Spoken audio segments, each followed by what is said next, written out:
Welcome back to the Ashlyn Show. Thank you so much for being here and listening today. I want to share a little backstory on the guest that I have on today. His name is Kevin Cox, and I was introduced to him through a friend because I and my boyfriend Chad had both been dealing with different painful issues in our body. I was dealing with a back and hip issue, and Chad was dealing with a mid back issue that both of us were dealing with for years. We had been to the chiro for almost every single week for 2 years, working on separate but similar issues. And we'd done body work. We've done the whole lacrosse ball. We have tried everything, and both of us really couldn't figure it out. And it was impacting our weightlifting and movement and exercise. Every time I would go to yoga, I would feel it. Every time I would be in the gym, I would feel it. I honestly took years off of the gym, not because of just this, but it was a big factor in me. I wasn't feeling good when I was exercising. And I know that a lot of us have issues going on. We've got a back pain, we've got a shoulder issue, our neck is knotted in some place. And it can be really difficult to figure out how to heal these issues. And a lot of things help with the symptoms. Like if you get a massage, you feel better, or if you go to the chiro, you feel better, but it doesn't usually last. And until we found Kevin, we couldn't figure it out. And so Chad worked with Kevin for about a year, and way before that year was over, his back pain had completely gone. And then I started working with him and healed my issues, and he really is so approachable and simple with his methodology, and it's really different than anything you've ever heard before. And he takes this whole body approach when it comes to healing, and I'm really excited to share the knowledge that he has with you today, because it is so important that we can seek out these alternative methods of healing when sometimes the medical industry or these common methodologies don't work for us, and it can be really frustrating. I'm excited to share this with you today, and Kevin just has a wonderful way of speaking to what we're all going through. And Kevin has been in the fitness industry for over 13 years with an emphasis on corrective exercise, and he is so knowledgeable, and he's just so wonderful at explaining these common painful things and how we can get to healing. So I hope you enjoy today's episode. Let's get into it. How's your body feeling lately, Kevin? It feels really good. Yeah, I feel as good as I've ever felt. That's great. Yeah, I skied 23 days this year. That's amazing. Ooh. Yeah, it's been really great. Because even a few years ago, you were not able to ski, correct? I was afraid. I might have been able to. Okay. But the fear was so intense that Interesting. I wasn't gonna push it. There's Interesting. been a lot of things that I've done this year for the first time. I surfed for the first time in about 4 or 5 years. Wow. Pushing myself up onto my, into spinal extension was really, really uncomfortable for a long time. I did 5 days, 2 surf sessions per day in a row in El Salvador in November. Wow. Yeah. It was fun. I bet that feels good. I still suck at surfing, but it felt good to be able to do it and not be in pain. Yeah. Nice. Yeah, I'm terrible at surfing. Really? Actually, the getting up on the board and everything feels just like yoga to me. Like that feels good. You can catch the wave. I think I'm a little scared of the ocean. Yeah, it's a reasonable fear to have. Yeah. Yeah, I think as long as I have that sticker with the line through the shark, you're good. Right? Wait, what do you mean? You don't know what I'm talking about? It's no. like no sharks. No, is it on the... Yeah, a lot of people put them on the bottom of their board. Oh, okay. It doesn't do anything. It's not actually doing anything. Oh, it's supposed to get sharks. It's just a vibe. It's away. Keep sharks away. It's just a sticker. Okay, so it's a They vibe. make bracelets and things that have a radio frequency or something like that that's supposed to keep them away, but no, it's just kind of a mindset. Interesting. Yeah. Very cool. I guess. I mean, I'm more afraid of a stingray. Yeah. Like when you're walking out in the sand. Yeah. Than a shark. When I was in Mexico most recently, I actually did get stung by something. I don't know if it was a jellyfish. I don't think it wasn't a sting. It was not a stingray, but I think it was a jellyfish. Yeah. And it was actually terrible. I cried. I was like, I'm a baby. Did you pee on it? No, I did not. The question is, did Chad pee on it? Did he? No. So it was super interesting. Here's my chance. It was super interesting. They actually had me, they were like, go immediately into the hot tub for 10 minutes and just be in the hot tub for 10 minutes. And then they poured vinegar on it. Oh. Yeah. Interesting. And then it was actually fine. And 3 weeks later, it popped up again. Oh. And it was super weird. Like I was just home and I just got super, super itchy and it felt like a burn. And it just like flared up again. That's horrible. It was super weird. You ever stepped on a sea urchin? No. That is Have horrendous. you? I did in Sayulita. Yeah. Oh God. It wedged its way in between like the joint of my pinky toe and my foot. Wow. I had to go to the ER urgent care and get it extracted. Wow. That sucks. That's awful. Yeah. Because it's like every step you take, you know, they're usually on the bottom of your feet. Right. But a sting, I've never been stung by anything. Yeah. Yeah, that was my first time, actually. Ugh. It was terrible. Like fire ants. I itchy. cried. I felt like a little baby. I was like, oh, and I like stumbled out of the ocean. And this one couple like talked to me like an hour later and they were like, what happened to you in the water? Because they were just watching. I was like, I got stung by something. Oh. A little bit of baby coming out. Baby energy. Oh. Yeah. I think like the more actually I get into the ocean, the scare. Yeah, I'm like, I think I felt invincible when I was younger. Yeah. I didn't think much about it. It's not going to happen to me. No. Yeah. Yeah. The ocean is a wild place. You don't get attacked by sharks if you don't go in the water, you know. True.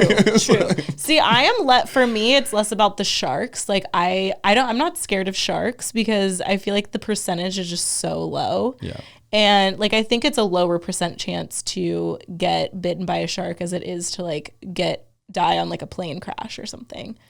So I feel like for me, I'm like, and I actually went shark diving. Oh, you did? When I did it in Jupiter, Florida, 7 years ago. What kind of sharks? Tiger sharks. Oh God. Yeah. Yeah. And it made me I feel like I understand the sharks now. You do? Yeah. How to interact with them. Like basically the feeling that I got was that they were like, oh, okay, you're a human. And like, I don't really care. Like, I'm not trying to hurt you. I just see that you're a human and you're in the water. Right. And it was just kind of like an acknowledgement of each other. And I didn't feel like it cared. Like it acknowledged me, my presence, but it didn't care to hurt me. So interesting. Yeah, it was very empowering, actually. I have seen people do it and it looks horrifying. Yeah, it was exhilarating. Yeah. Oh yeah. It was really cool. And you didn't feel like, oh, they're sensing my fear or that was a factor in it? Like, was the exhilaration coming out of a sense of fear? Or? I didn't. Well, I felt exhilarated after, but during I felt very calm. Yeah. So I don't know. I felt safe. It was like a guided thing. I wasn't like just going. Yeah. And swimming with sharks just for. I did spearfishing this year for the first time. Have you done that before? Wow. No. And that's like, you got to be on the lookout, and the water was murky. And, oh, wow. Yeah, I mean. Did you get any fish? No, I'm pretty bad at actually like executing the hunt as much as I go. Yeah, you go hunting, spearfishing. The shot. But you're like, I don't actually kill anything, but it's the sport. I enjoy hunting. Yeah, exactly. I love it. I love it. Yeah. Well, I think it's cool because I know that as a part of your journey, you spent a long time not being able to do these things because of your injuries and stuff. So I feel like it's probably just so fun for you to just try all these things and just be active because you were not able to do that for so long. Certainly swimming in the water was like out of the question. Being able to like crouch down while I'm hunting, at a moment's notice to, I see an elk or something and then I just like drop down immediately. Like that wasn't an option. Like things that required fast reflex caused so much pain and then fear of those movements that, I just like, it wasn't an option to go hunting. I couldn't even carry a 15-pound bag. Yeah. Yeah. It sucked. Wow. So it feels, really, I don't care if I kill anything. So totally. It's like being on the hunt and feeling close to nature. That's what really feels good. Yeah, tell us a little bit about your background. Give us a little context into who you are and what you're up to these days. I've been personal training since 2011. I went to the University of Illinois and had a really hard time figuring out what path I wanted to take, and realized that I relate. yeah, Yes. Did you do like exercise and health science? Well, I did. So ended up doing kinesiology, which cool. is the study of human movement. But I couldn't figure out what I wanted to do. So I went in undeclared was my major, and I started asking myself, what am I doing? And I was skipping class. I never went to class, or I did the bare minimum to get B's and A's. Mm-hmm. And I was like, oh, I'm skipping class to go work out. I care about working out. I care about helping other people work out. I was, getting asked by other people to take them to the gym. And so I was like, yeah, I'll do kinesiology because I can't think of anything else better to do. And yeah, so I've been doing that for a long time. And I did strength and conditioning for about 8 or 9 years. And then when COVID hit, I had to transition my business to online. But I'd been dealing with a back injury for, since 2017, September 2017. I had a massive disc herniation. I was actually teaching a fitness class, and I bent over to pick something up, and I felt something pop in my lower back, and I actually canceled the class. Oh, it was really bad. I canceled the class, and it was so bad. I'd had a number of times where my back actually went out, and I was bedridden for even up to a week. But this was different. I knew something was really wrong, and I got on Google Maps and I typed in chiropractor, and I just started calling every chiropractor. Can you see me right now? Can you see me right now? No after no after no, and finally a guy said yes. So I slowly worked my way up off the ground after about laying on my stomach for about 15 minutes. Oof. So bad. And then, mind you, the clients who I was teaching at that time as a group class were all my friends, my age. They were all very concerned about me, hanging out around me, giving me support. And so basically, you felt something pop, and did you just fall to the ground? No, I laid down gently. Okay.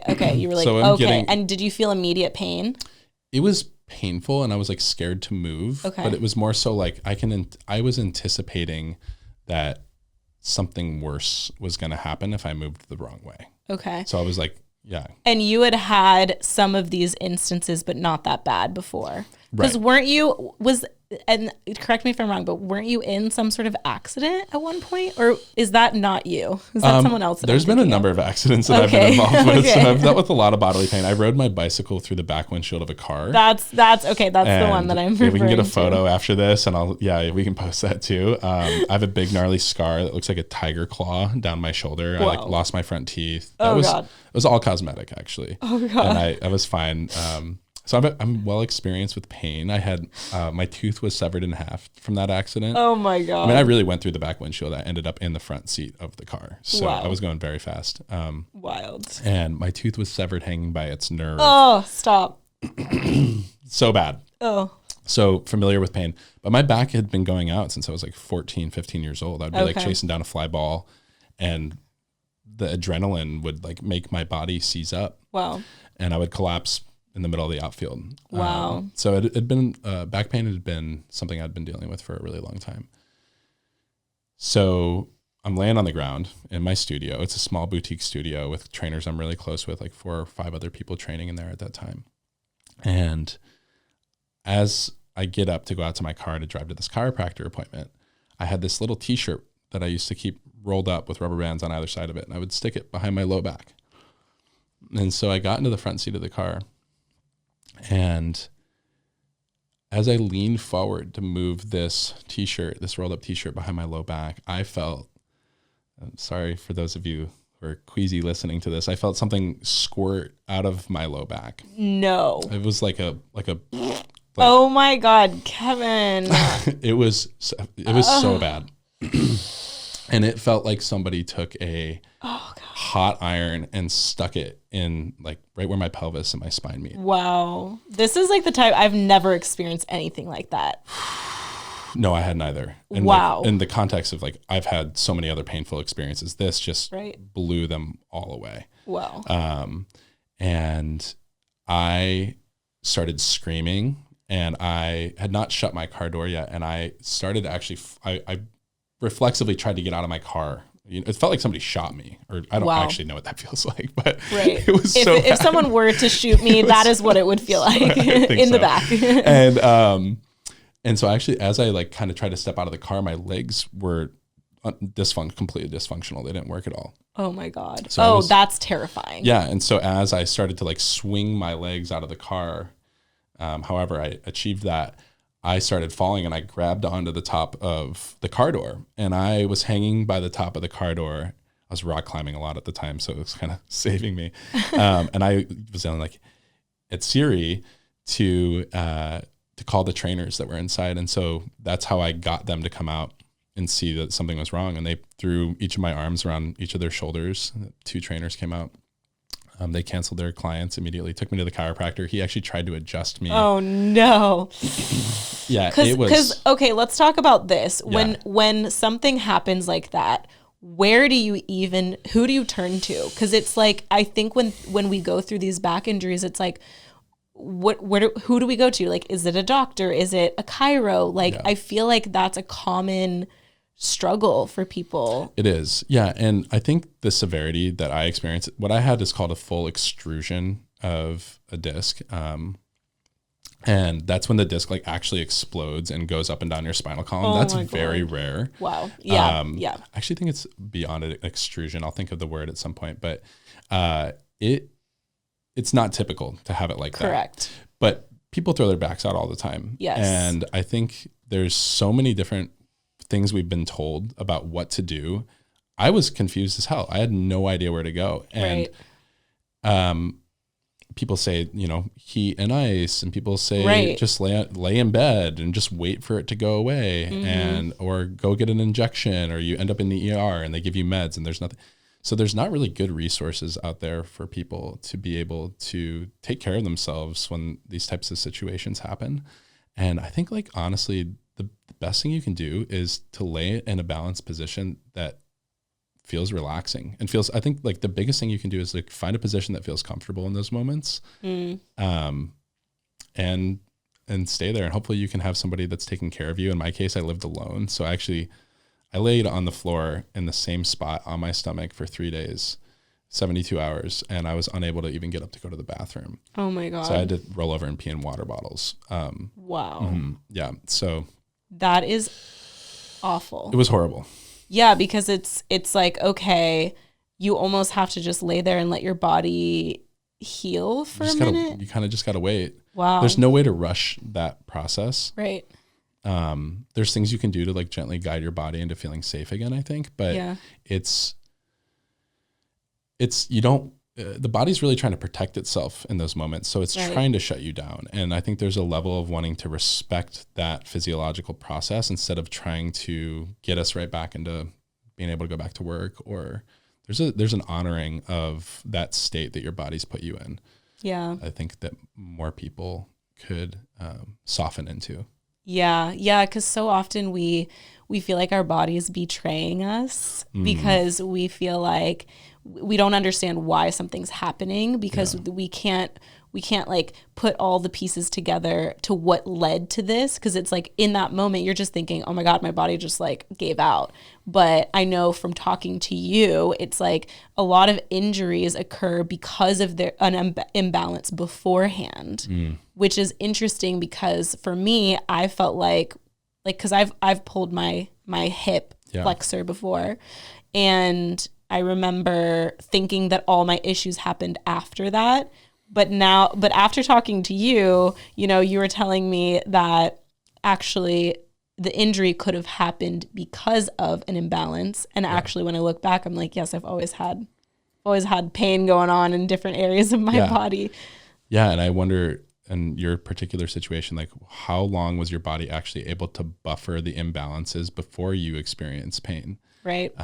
And finally your body like hit a threshold of imbalance where it said, I can't do this anymore. And it starts to try to send you this signal of, hey, slow down.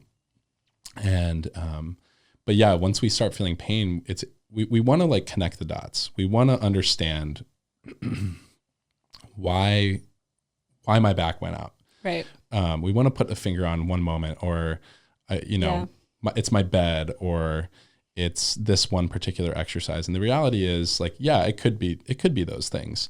And it's probably also a lot of other things. We are an ancient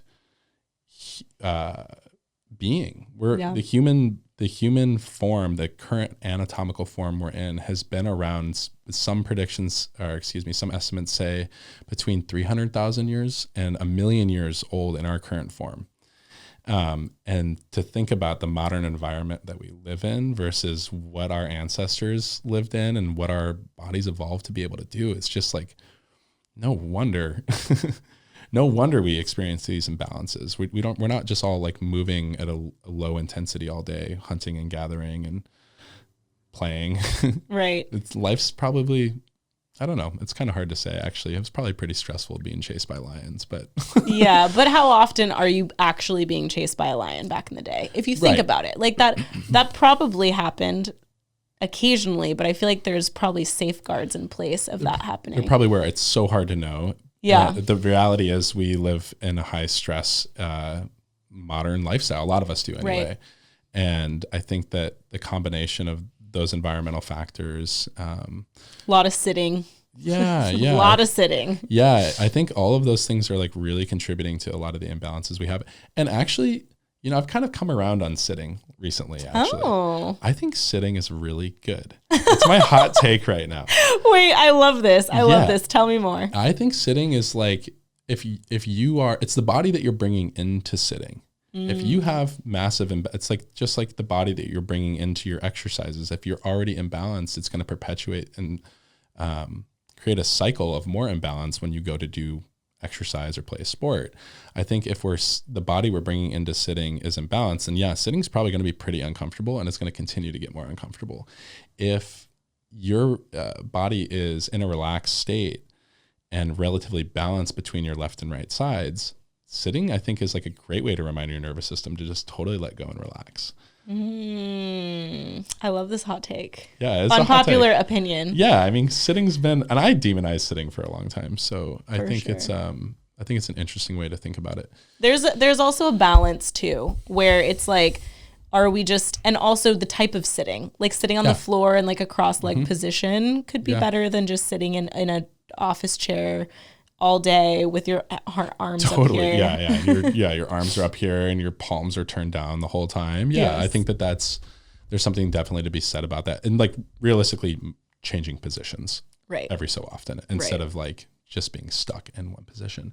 Right. But I mean, if you think about it, like all the specializations that humans are so adapted to learn over the course of our lifetimes, whether it's a sport or it's in your profession or your art, like those things, I see a lot of like guitar players who have deeply ingrained imbalances.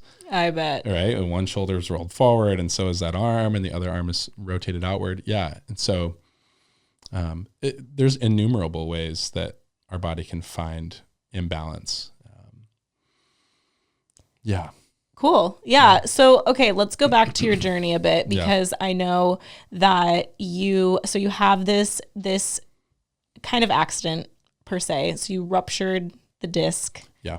And fully sequestered is what it's called. Okay, fully sequestered. For those, anatomy nerds out there. Okay. Yeah. And I know that you spent a long time trying to figure out how to fix it, and you went through some dark times, and which has led you to find the method that you now teach and work in. And so tell us more about, like, okay, so you laid on the floor for 3 days, and then tell us about the journey after that kind of led to you finding this method that's actually worked and helped you heal. So I laid on the floor for 3 days and I was in denial. So I had like a nurse practitioner who was actually a client of mine come over. She wrote me a prescription for Xanax and Vicodin, and I zoned out for a month. And frankly, that was probably what I needed at that time. So I laid on the floor and I took Vicodin and Xanax and zoned out for a month. And I think that was probably what was needed at that time for me. It was like too hard truly to confront. Yeah. And not to mention the pain. Yeah. Just and you know, in this time, I think it's worth mentioning that like all of these things are falling apart for me. I'm instantly emasculated. I'm instantly confronted with the fact that I can't have sex with my girlfriend. Wow. All of these, I developed an identity crisis because my work was so deeply ingrained to being able to move my body, demonstrate exercises. So there's all this going on in the background. Yeah, the mental stuff too. There's like the physical pain and then the mental stuff. Yeah. And I did physical therapy, and I was convinced by my physical therapist that I was going to be healed within 6 weeks and everything was going to be good. And it was just because my glutes weren't firing. And I bought into that wholeheartedly. I did the exercises religiously. And it did not work. And in fact, my pain got worse. Wow. And I also was continuing to push myself in ways that was really kind of like hard-headed. I was continuing to surf. I was continuing to rock climb, and just like I adopted this attitude that is reminiscent of what my football coaches were always telling us, which was to like just push through the pain. Wow. Just push through the pain. Which so many of us have gotten that conditioning. Yeah. And so were you feeling almost constant pain? All of the time. I mean, I learned how to I could pick up a lacrosse. I still can't pick up a lacrosse ball with my foot. Wow. Because I did not want to bend over to pick up my clothes, to do laundry. I didn't want to take the trash out. So, you know, things that were on the floor was all picked up with my feet because I didn't want to bend over. Wow. So it was horrible. So I saw a DO. What's a DO? A doctor of osteopathy. Okay. It's a different path you can take in med school. You can become an MD or a DO. Okay, got it. So it's like a legit medical profession, right? Cool. I saw a number of chiropractors. I saw acupuncturists, massage therapists, other personal trainers. And I would and I started doing like clinical courses in lumbar disc rehabilitation. I to be clear, I herniated L4, L5. Okay. A disc at L4, L5. I was also told through an MRI that I had arthritis in my L1 through L5 segments, and that I had multiple bulging discs as well. Wow. So disheartening to hear. Yeah. It felt like a death sentence. Yeah. Degenerative disc disease. And how old were you at this time? I was 24. 24. I mean, that's so young. Yeah. And every doctor I'm going to is telling me things like, you're in great shape. I looked like a bodybuilder. And you're in great shape and you're too young for this. And it was just like, I'm just constantly confronted with the fact that these doctors have no idea how to deal with this issue. Yeah. I got prolotherapy. I got PRP. And this is so this was September 2017. And this is probably over about like a 3-year period. I'm just like running the gamut of every doctor that I get recommended, every clinical course I can take, every certification I can take. Watching YouTube videos late at night, like how to heal this thing. So it is June of 2020 and we're in the peak of COVID, and I am scrolling Instagram and I'm still living with so much pain. I'm starting to gain weight because I'm not working out as much. You know, I'm feeling identity crisis still going on. Yeah. Yeah. I felt, right. Depression, probably. I failed to mention too, and a little bit of a trigger warning, like I actually became, I was ideating suicide the first winter of my disc injury. It was that bad. Wow. I wanted it to end. Aww. Yeah, it was horrible. Wow. And I mean, just to give you an idea of like the depth of the intensity to which I was feeling that pain, you know, it just affected every aspect of my life. And just to empathize, like I can see why that would happen, because it's like your identity is tied up in your body. But not only that, you're just literally experiencing physical pain every single day, and you don't see a way out. Like, and I think a lot of people can relate, and maybe it's not that exact pain that they're experiencing, but maybe there's a health issue that they're experiencing that they just can't seem to figure out, and no doctor can help them. And like, it gets dark, man. It gets really hard and frustrating. It does. Yeah. And I think with this, it's worth saying that like the body, in my opinion, the body doesn't make mistakes.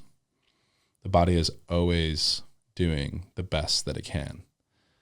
And what I failed to understand at that time was that my body was so overworked, and the mechanisms that had been in place that led up to that disc herniation had been in place for so long. And I had been ignoring those messages when my back went out, and I was bedridden for a week at a time in years prior. My body was saying, listen, bitch, you need to slow down. Yeah. Stop. Yeah. And I was not listening until it forced me to stop. Yeah. And I just, it was, it even took me a while. It took me probably 4 years after that initial injury to come to the reckoning. Fast forward into June 2020, when I come to this reckoning of like understanding why my body's doing the things that it's doing and starting to approach it with more compassion instead of demanding that it perform for me when it's telling me it's not ready to do so. And I think so many people are going through that, where we think that our bodies should be able to do X, Y, and Z. And we're met with this tension of where we want to be versus where our body's actually at. And when we can soften into that place where we bridge that tension and that gap of truly meeting our body where it's at, that's when the real healing gets to start. Yeah. What did that look like for you? Mm-hmm. Like meeting your body where it was at and softening into that? It took a intellectual understanding of what my body was actually doing. So I was scrolling on Instagram. I'll come back to this story. I was scrolling on Instagram and I saw this. It was just a picture. There was no words. It was actually a drawing of a skeleton that was contorted, and one pelvis was hiked up and the ribs were compressed on one side and one side of the body was rotated forward. It just looked like this. It looked like me. It looked like how I felt on the inside. Yeah. I was like, I've been feeling twisted. I've been telling my doctors I'm twisted and nobody's validating this, but I know I am. I grew up with scoliosis. I know I'm twisting. Right. And I clicked it, and it was the guy who ended up becoming my mentor, business coach, and taught me the methodology that, or taught me the framework really that I now teach from. And so we started DMing each other, and we were voice memoing back and forth. And, and so I ended up booking an appointment with him. And that first appointment, he took a few photos of me and he showed me, no wonder you feel like this. Look at what your body's doing. Look how it's moving. Oh my God. Did you just feel so seen? It was the most validating experience I'd had out of every doctor I'd ever seen. I was like, oh, no wonder I'm in so much pain. Look at how I'm standing. Look how much weight is on my right foot. I can't bend over past 90 degrees. Like, of course I'm hurting if my hips aren't moving the way that they should and my back's having to do the work that my hips aren't doing. Yeah. So that was like a light bulb went off. And I want to come back to the question that you asked, which was... which was basically for you. I know you said I needed an intellectual understanding of where my body was at in order to meet my body where it was at and soften into that rather than trying to force my body to be somewhere that it wasn't ready to be at yet. Yeah. And so that's well said. And I just really didn't understand why my body was doing the things that it was doing. So I've always been a curious person, and I need the why. Yeah. For sure. Most of us do. Yeah. Yeah. It's totally. So helpful. Totally. And once I had the visual, I was able to it took about a year actually before I really was like believing that my body, how do I say this? I really started to believe that my body was limited. I expected so much from it. And I was, and the expectation, that inner tension of like not accepting where it was causing me a lot of psychological stress and probably physiological stress too. And I remember that there being this like period of time, this month or two, where I really started to just be like, I would hold myself and I would wrap myself with my arms and tell myself that I love myself and say, you're doing the best that you can. Wow. And that was like met with a lot of tears and gasping for air and wow. shaking. It was just this like re-parenting of myself that was like felt validated with my experience and held with my experience. I was like really truly able to start holding myself. And then that's when the healing started to accelerate. I don't think that there's been many times since that moment that I had maybe 3-4 years ago, that I've felt pain in my body and really tried to like push myself through it. Yeah. A moment for that. Yeah, because I think a big part of my work is helping people start listening to their bodies, which sounds so simple, but I actually took a client through this kind of like somatic meditation check-in that I will lead them through, that takes them through like asking their body what it needs and listening, and asking their emotional self what it needs, their intellect, and then more of like their spiritual self, so you can differentiate these aspects of self. But my client, you know, after I was like, how was that? Do you have anything to share? And she was like, well, I've never asked my body what it needs before. She was like, that was a new experience. And so I think that we are always asking so much of our body. We're asking our body to meet our needs, and we're not asking our body what it needs from us.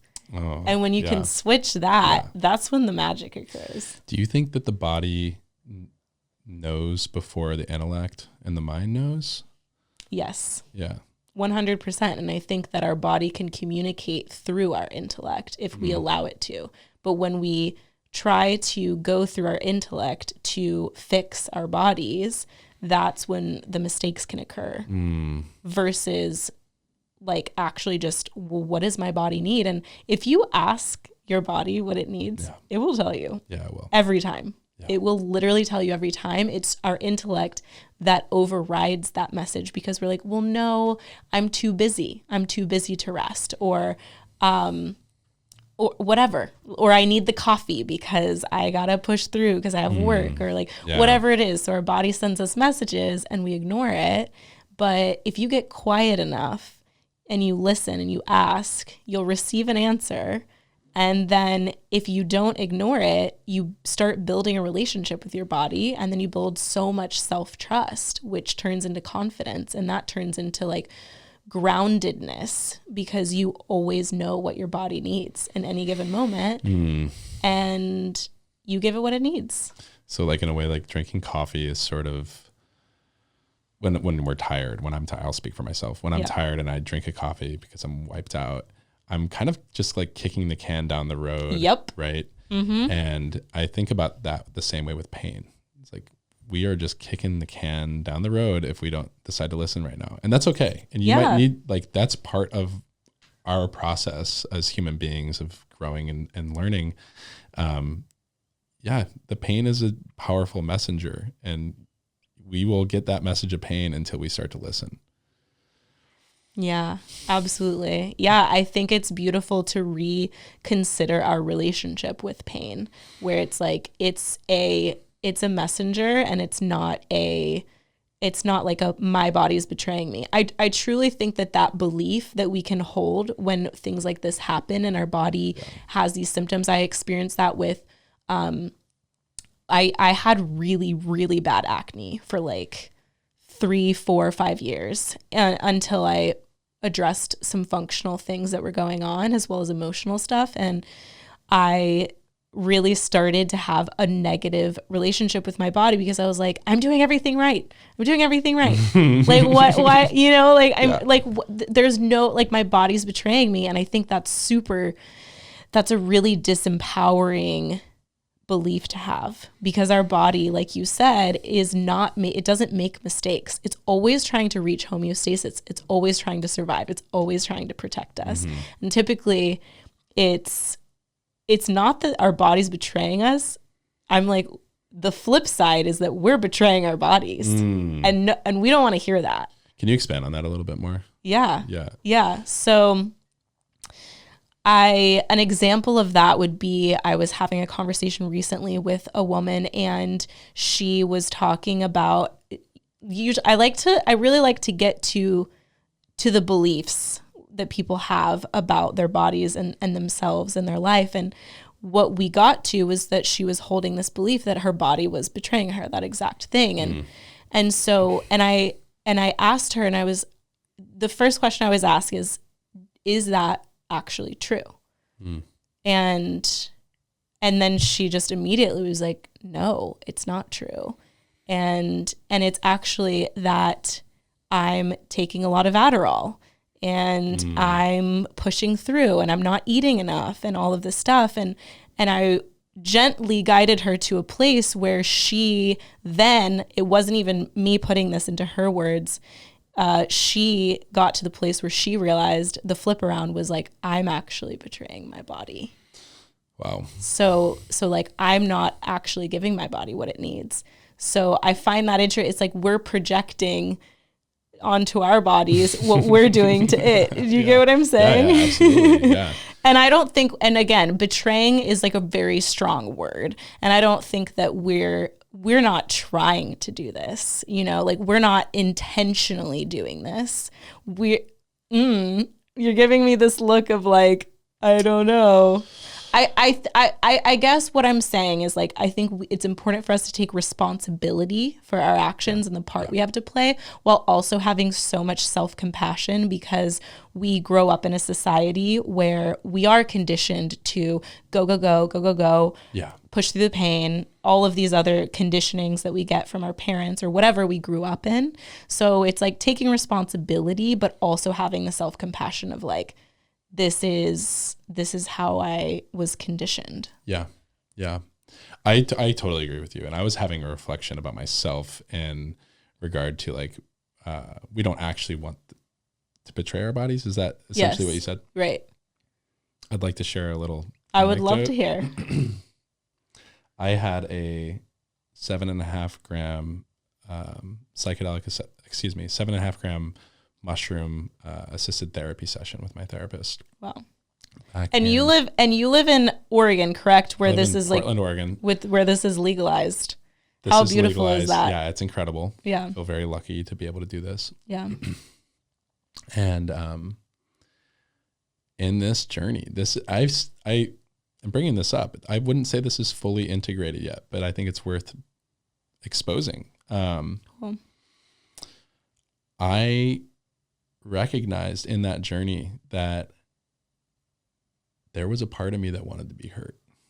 I believe that. And I was doing a lot of things and ignoring a lot of signs. I was doing this like at the time on social media. I don't know if you remember this because you are a personal trainer.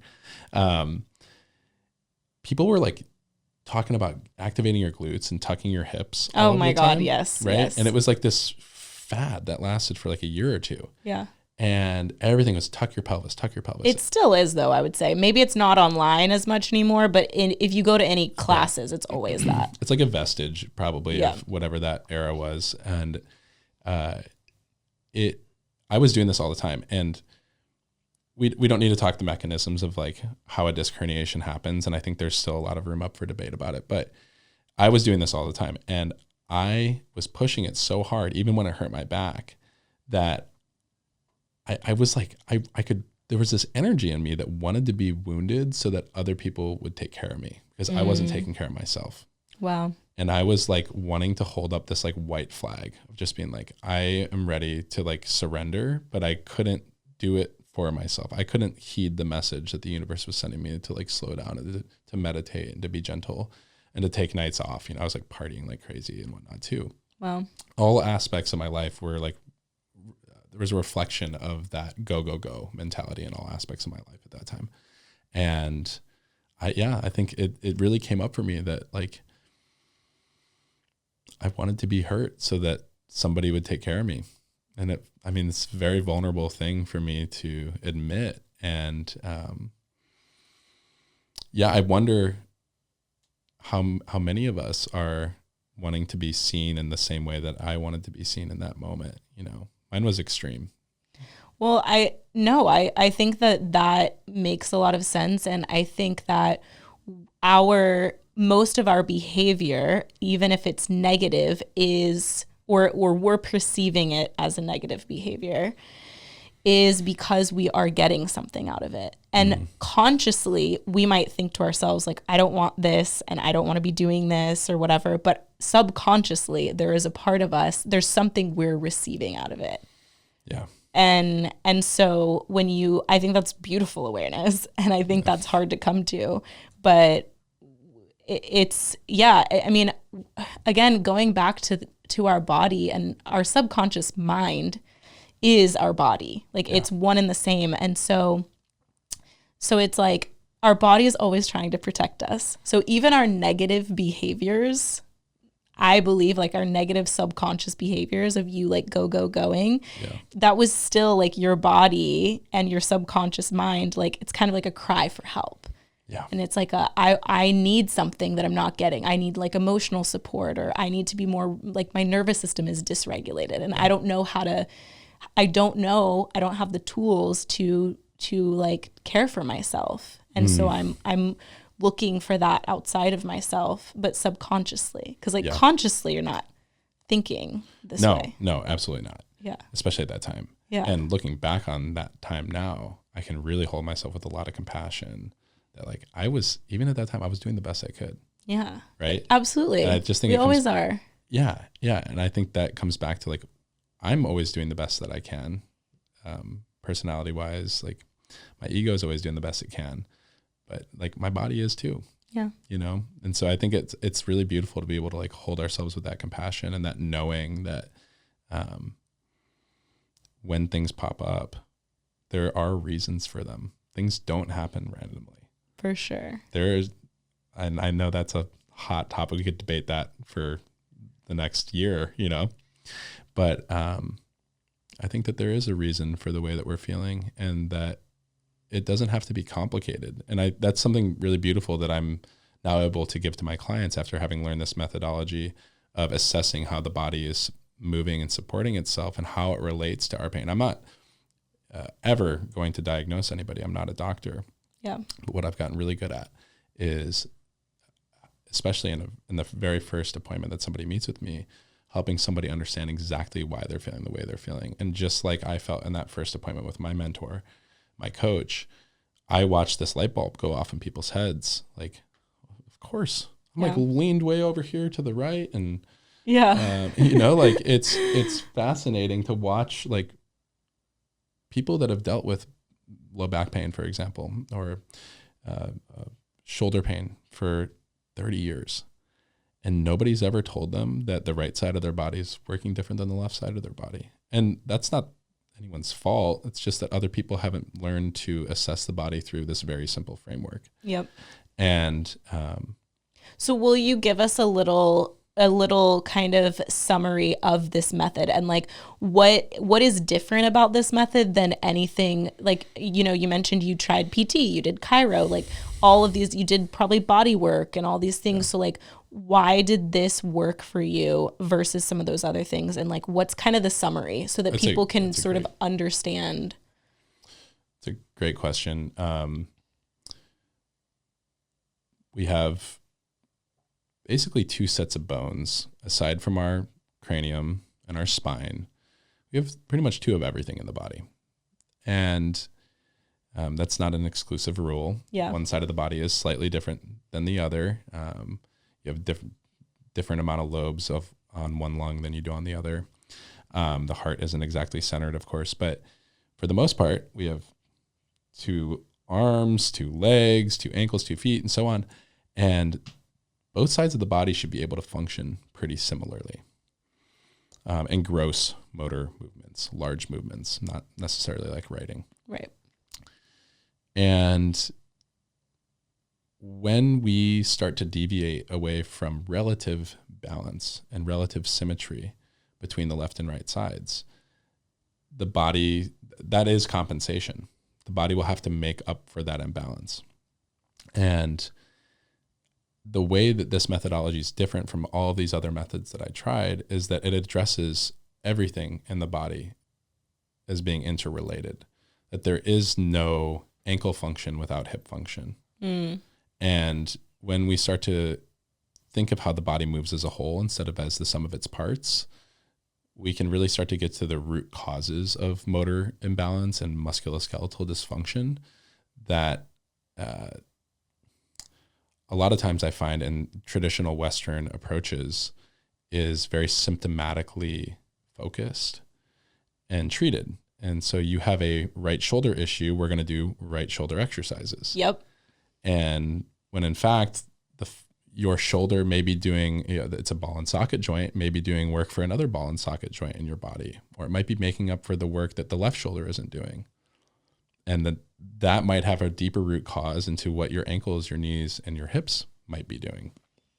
And that's what this method did for me, is help me understand that there is a root cause for why my back had so much damage to it.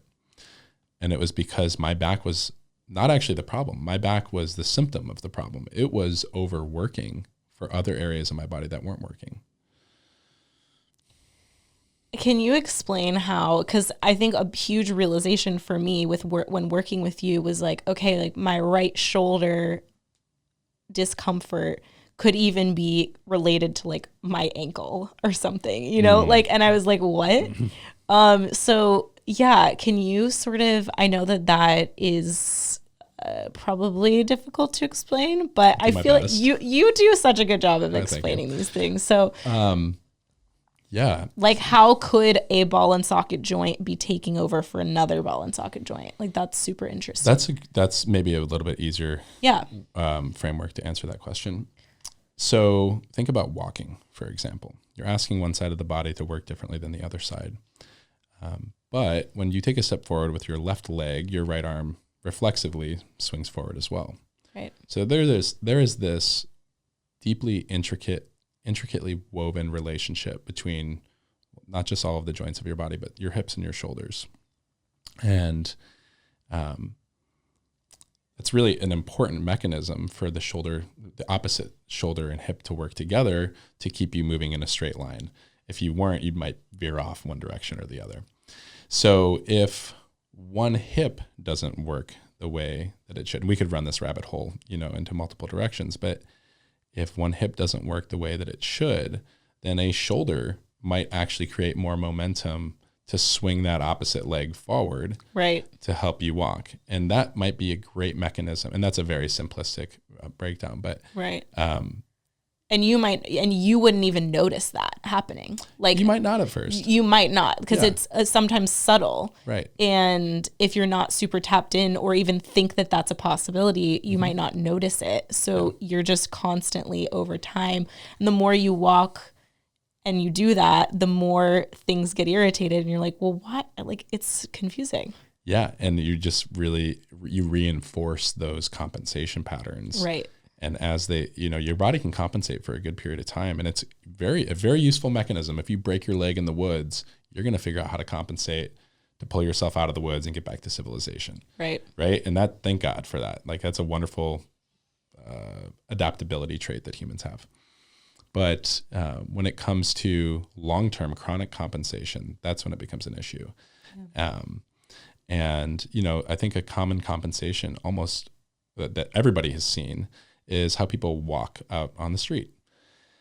People's feet turn out to the sides, or maybe you notice that one of your feet points more forward and the other one turns out. Mm-hmm. And that's like a very basic compensation that almost everybody's familiar with. Or maybe just when you're standing in line somewhere, you notice your right foot's back behind your left foot. And this is the body actually, like specifically with the feet turning outward, your body's twisting when you're trying to move straight ahead. Just from a broad view, that's a horrible waste of energy from an evolutionary standpoint. Mm-hmm. It's wasted energy. And that wasted energy is going to show up in other areas. So it's hard to say where somebody's going to feel pain, and everybody's compensations are going to be unique to them. The body really can compensate in almost infinite ways. And I think that everybody's familiar with that compensation, but your feet should point straight ahead when you walk. And now I think it's worth saying you shouldn't try to force your feet to be pointed straight ahead, because you're going to play a game of whack-a-mole where something else is going to then compensate. It's going to compensate for you overriding the compensation. There's a overriding the compensation. There's a famous physical therapist named Gray Cook. I believe he said this in the 80s. He said, don't add strength to dysfunction. And that's the idea of like, don't layer more compensation on top of the compensation that's already there. Sometimes we need to give a lot of times we need to give the body an opportunity to relax compensations before we remind it that there's a better, more efficient way to move.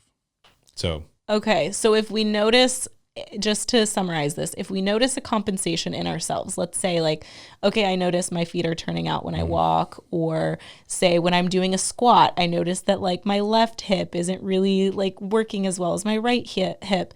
Instead of just willing my body to try to work together, what is the approach that we should take instead? Like how do we heal this then? Because that's, in my mind, you would think, well, you would just want to kind of correct that yourself. Straighten your left foot out or whatever. Right. So then what do we do instead? Treat both sides of your body similarly.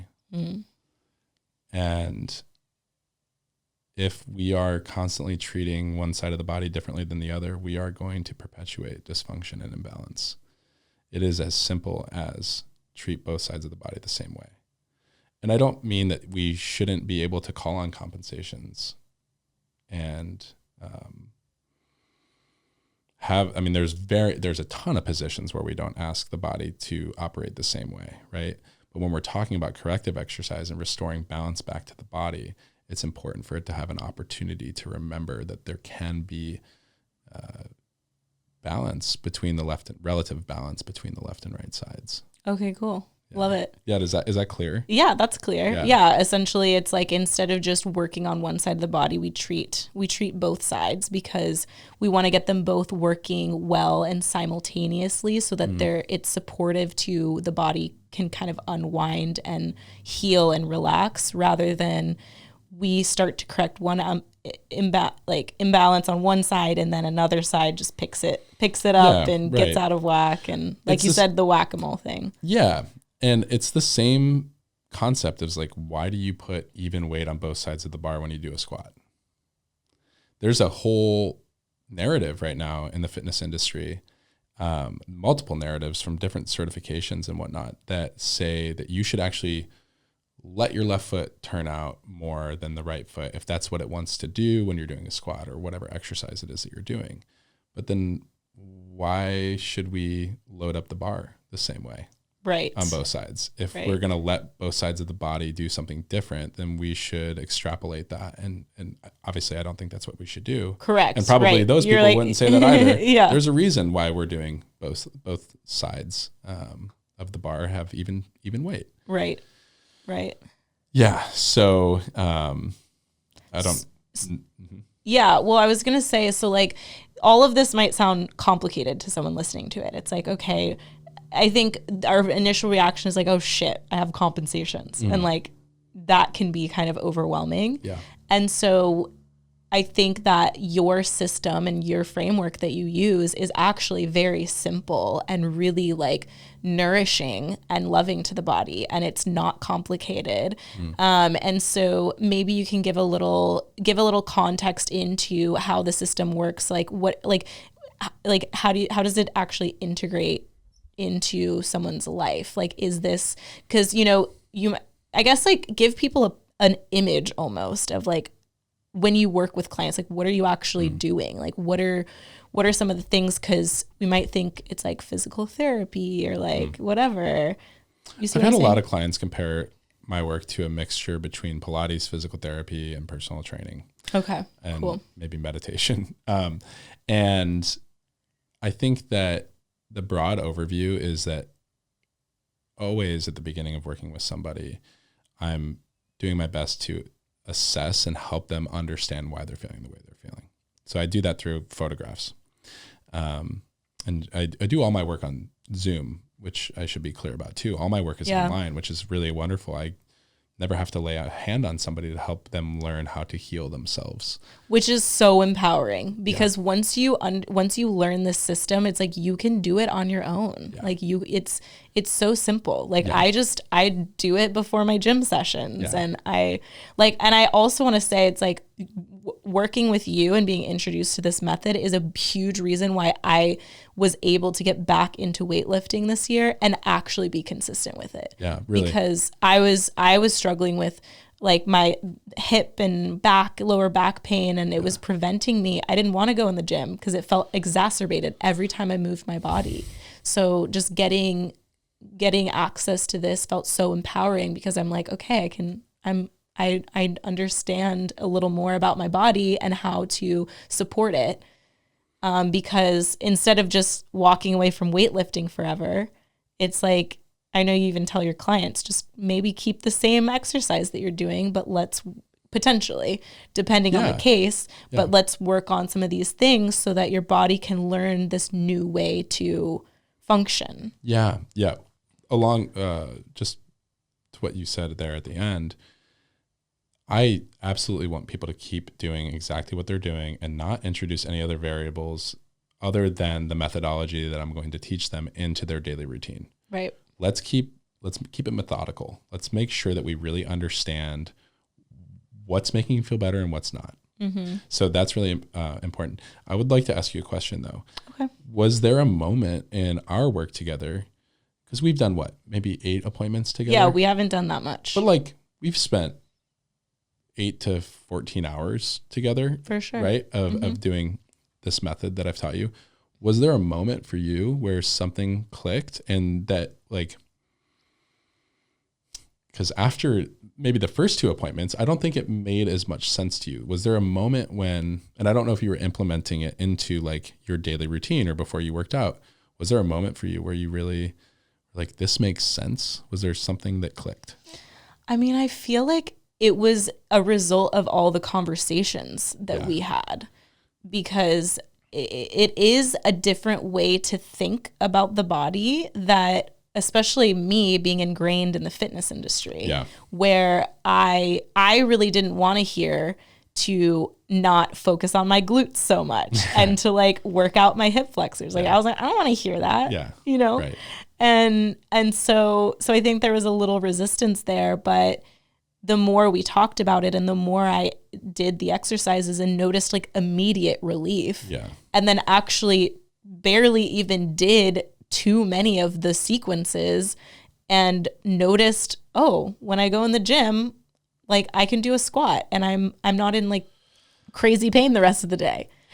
There was a moment, I'm just recalling this from one of our appointments, that I put you into a position where you laid flat on your stomach and your head was down. Yes. And you had actually come into that appointment with really gnarly upper trap neck pain. I think you were even like so bad. It was like verging on a migraine. I had a migraine for like 4 days straight, like bad migraine, all of it, just boom, boom, boom, boom. You were not stoked when you showed up to that appointment. No. And it wasn't toward me. It was just like you were just like internally. Distress. Yeah. Yeah. And I remember we put that, I think it was the first position we put you into. Yeah. And you came out of it after about 6 or 7 minutes. Yeah. And you came to your hands and knees, and I was quiet while this happened. Or I might have said like, how are you feeling? And you didn't say anything. Yeah. And you like slowly got up onto your knees and your eyes were shut, and you slowly tilted your head to the side and like slowly tilted your head back the other way. And you opened your eyes slowly. And after like 2 minutes of sitting there on your knees, you're like, I feel amazing. Dude. I mean, that was it was a great moment. Oh my God. Yeah. That was a huge moment where you're just like, oh, this is working. And this is actually, this is better than if I just got someone to work on my neck for an hour and we were doing it for 6 minutes. Something that's better about it. It's nice to have touch, of course, always. And I don't think that can ever be replaced, but you have the tool in your toolbox to take with you wherever you go. Totally. And anywhere. That's travel. the beautiful thing. Yeah. You can be on the road and I have people texting me. I have a client who flies all over the world nonstop. I don't know how he does it. I would be exhausted, but he is doing his exercises in the airport. He's at festivals doing the exercises. Yeah. Not because I'm telling him to do it, but because he feels such a massive shift of his capacity to like live freely. Yeah. Which is what this is all about. We want to feel free in our bodies. We want to feel empowered to take on whatever task it is that we want to take on. So I'd like to come back to what your original question was, I think. What is this? What does it look like for a client in an appointment? You know, it's helping them understand why they're feeling the way they're feeling.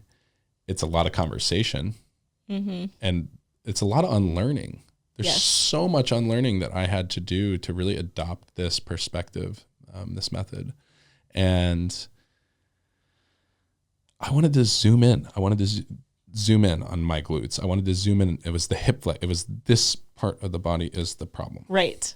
Because you're feeling it. I'm feeling it in my neck. This is the issue. Feeling it in my lower back and hip. And then when we're doing stuff that's like addressing the hip flexors, or like I'm doing a wall sit, like how you, in your way, and then I feel immediate relief in my lower back, I'm like, wait, how is this possible? How is this all connected? Yeah. But it makes, I feel like when you say it's all, the body is connected, everyone is going to agree with you. You know, like it's like, of course we think it's that. the first song we sing in kindergarten. You know, it's like, yeah, for sure. Heads, shoulders, knees, and toes. Yes. And it's like, we talk about that and we can conceptualize it intellectually that it's all connected, but to actually embody it and to feel it, that's a whole different game. And our society, our medical system's not set up to approach the body. I think the word holistically is thrown around a lot, but it absolutely applies in this context. Yep. And yeah, it takes doing the thing to understand that, like, yeah, when my legs work, my upper body doesn't have to do as much work to support itself. Yes. And I would like to come back to that as well. Just that idea. If you have back pain, it is almost always, it could be driven by your shoulders, but it's almost always how your legs are not supporting your spine that sits on top of it. And the spine has to create extra tension. There's this concept called tensegrity. Think about a suspension bridge. A suspension bridge has rigid columns and cables that attach those columns together. And the body is similar in this concept of compression and tension, that there's this like beautiful interplay that when you get up out of bed in the morning, you don't have to say to yourself, stand up straight, pull my shoulders back, tighten my glutes, and it just happens. We snap into place. And when that is functioning fluidly and efficiently, this concept of tensegrity is pure balance between all of the muscles and joints in your body. But when your back is hurting, it's because there's not the proper interplay of compression and tension. And particularly probably because your leg muscles aren't supporting you the way they should. Correct. Yeah. And I also just want to say that this method, or just rebalancing the body, let's say, is so soothing to the nervous system. Every single time I would be done with our sessions, and you'd think, even after body work, sometimes I'm not relaxed because I'm like, still, I feel it and whatever. But every time after our session, I would know, like I would have I think we always have our little resistance to like going into sessions where we're like going to do work. Cause there's like a little bit of work that you do. Like you're activating muscles and like some of it, you know, with the ankle rolls. It's not a HIIT workout, but it's uncomfortable at times like you are activating certain little muscles that maybe haven't been activated in a while. And so there is a little bit of resistance, but I would always know that I'm going to feel amazing after. Like if I have a headache, it'll probably be reduced. Like if I just am feeling anxious, I will not feel anxious after this because my body is now rebalanced. So just the fact how this affects the nervous system is so beautiful.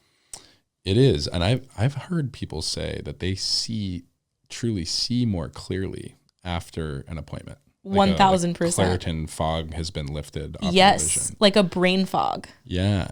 I have not experienced that myself, but I have experienced feeling much more calm. For sure. And you can interface through the nervous system in multiple different directions, right? And this is certainly one of them.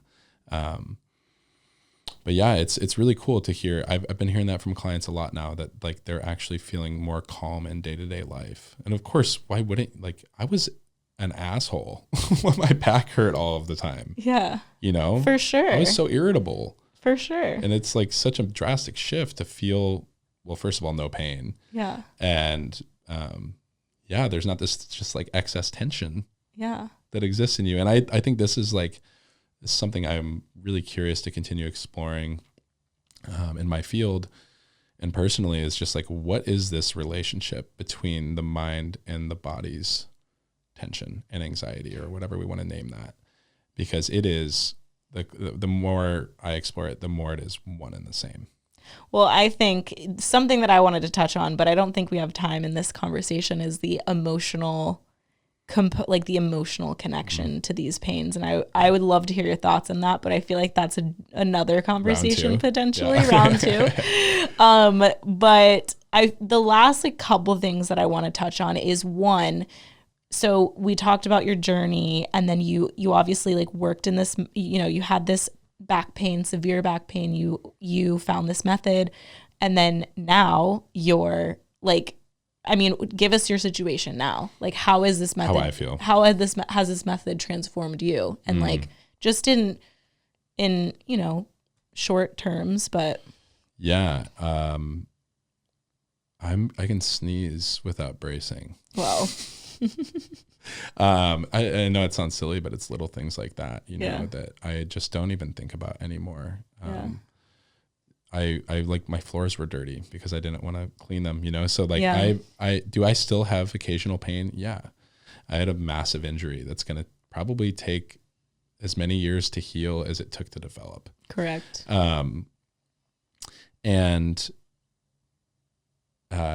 But am I able to like have freedom in my life and to go on long road trips and to ski 23 days this year and to go surfing and to plan surf trips and to get on long flights and things, all these things that I just couldn't even consider are available to me.